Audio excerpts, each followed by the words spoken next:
Is the author making a dog whistle reference to a cornerstone document of trans exclusionary radical feminism?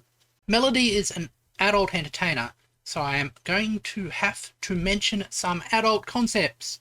However, this is purely for the purposes of review and analysis, and not to appeal to any prurient interests. YouTube, I'm following all of your rules. Unless you happen to have a very specific fetish for overly intellectualized media analysis, examining politics and society, this is not going to be a turn on. But if you happen to be that person, socio-political ramifications. Also, if you got that joke, you are officially a grey muzzle. Finally, since we are talking about the behaviour of people on the internet, I am going to have to throw in a warning for transphobic and misogynistic comments as well. I'm going to examine this question from a queer feminist perspective with a touch of cyborg feminism to spice things up.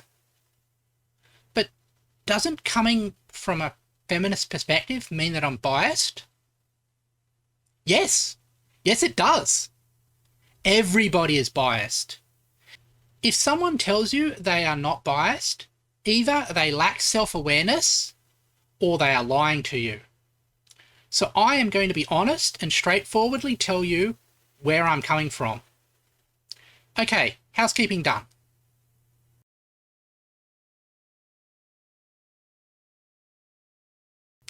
So let's answer the question in the title. There was a time when my primary host worked for a newspaper company. I learned of Betterbridge's law of headlines, which says if a headline asks a question, the answer is probably no. Now, it is clear that there are some people who are in the orbit of Projekt Melody who have a problem with women. There are the guys who think if you give enough presents to women, they will fall in love with you. Like women are some sort of badly programmed RPG NPC. Then there are the men who, confronted with society telling them that being horny is bad, and their body telling them that being horny feels good, have concluded that women are bad because they make them feel horny. You can recognise these types with ease because they keep whining about ethos. However, it is an unfortunate aspect of the world we are living in that these guys are everywhere.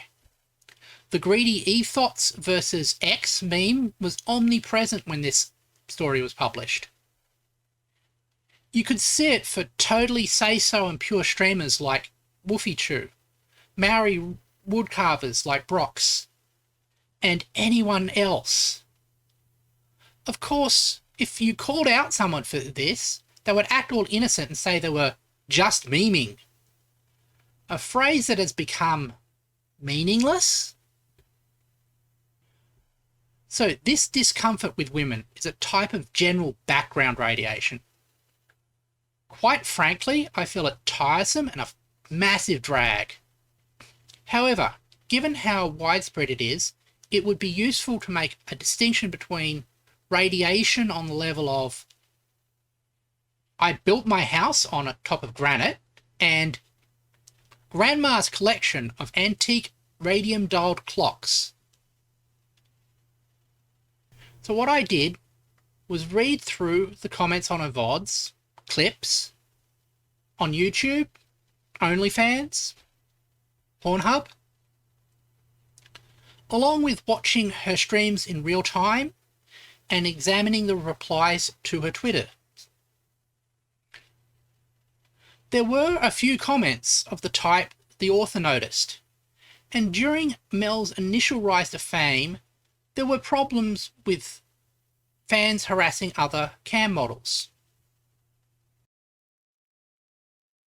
As evidenced by this correspondence between the Adult Performers Union, and Chatterbait's 𝕊𝔸℻𝔸𝔸.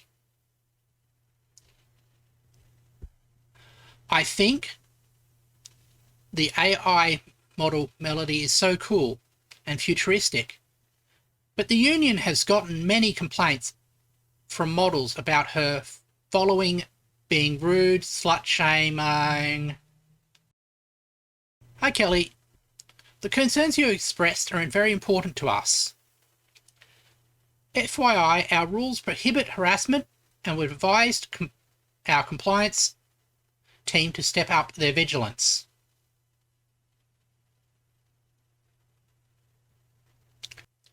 We also thank you for your suggestion regarding reaching out to Projekt Melody, which we intend to do. However, what was more prominent in the comments was people talking about how much they enjoyed Melody's humour, her personality, and discussing shared interests. The people were judging Mel as a person rather than a thing, which is a step above the two groups I mentioned before and how they treat women. Let's face it, treating women as people is like defeating the tutorial boss. It should be the default, but it is a shockingly common failure. During the Fall for All around OnlyFans attempt to ban adult content, the misogynists of the internet were posting about how adult content producers would have to go back to work at Macca's. However, this was one of the top voted posts on Melody subreddit.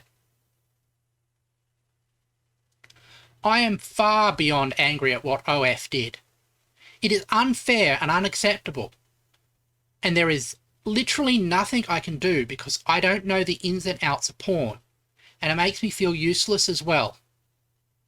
So now I have a question.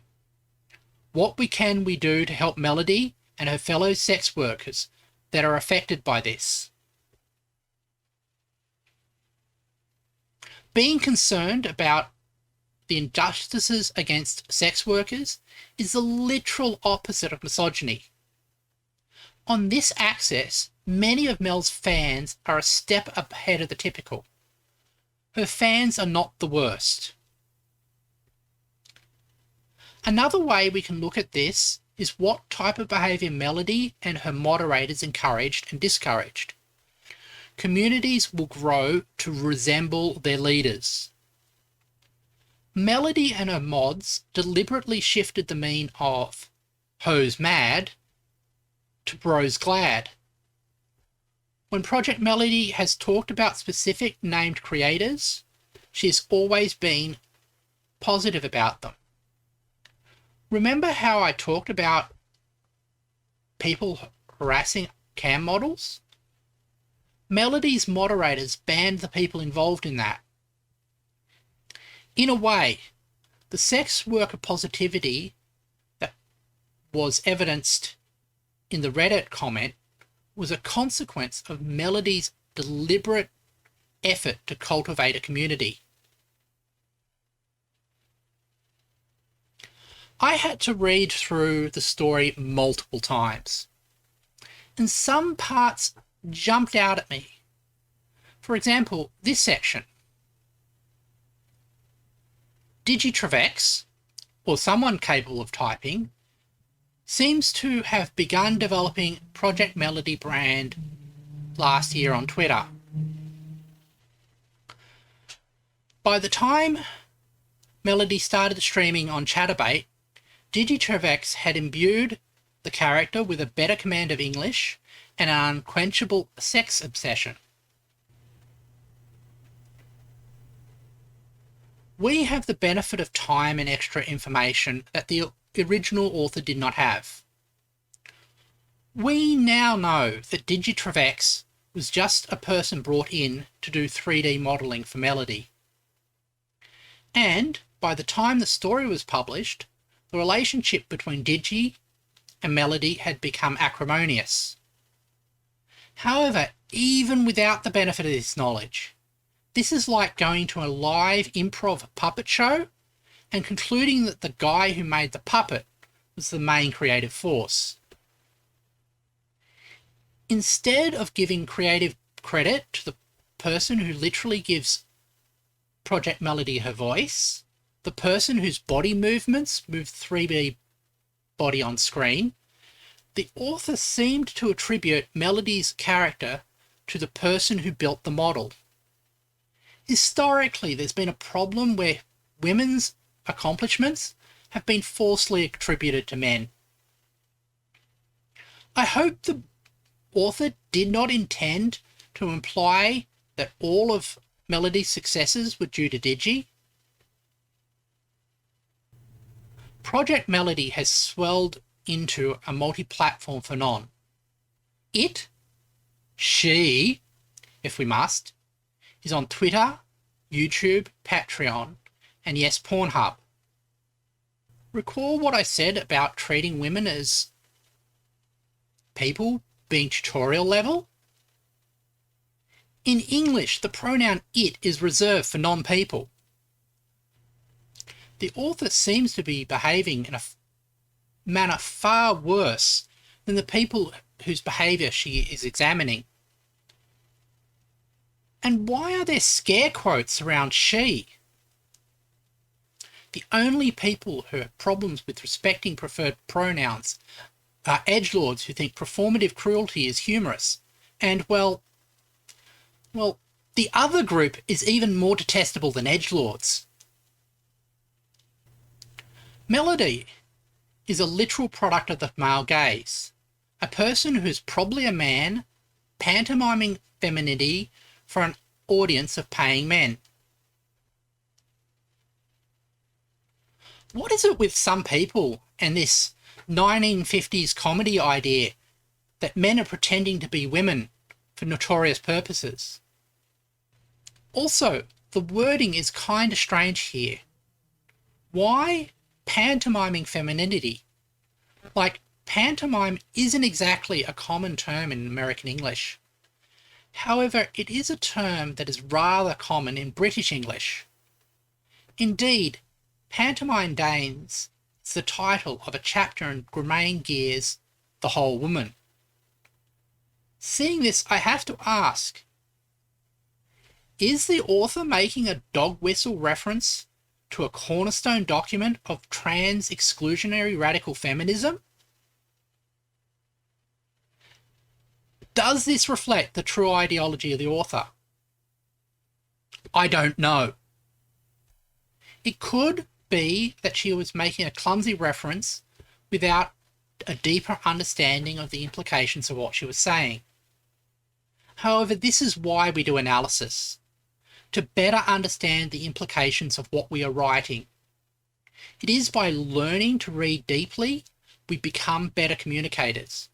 And that is why I encourage everybody to think about what they are saying and what they are reading.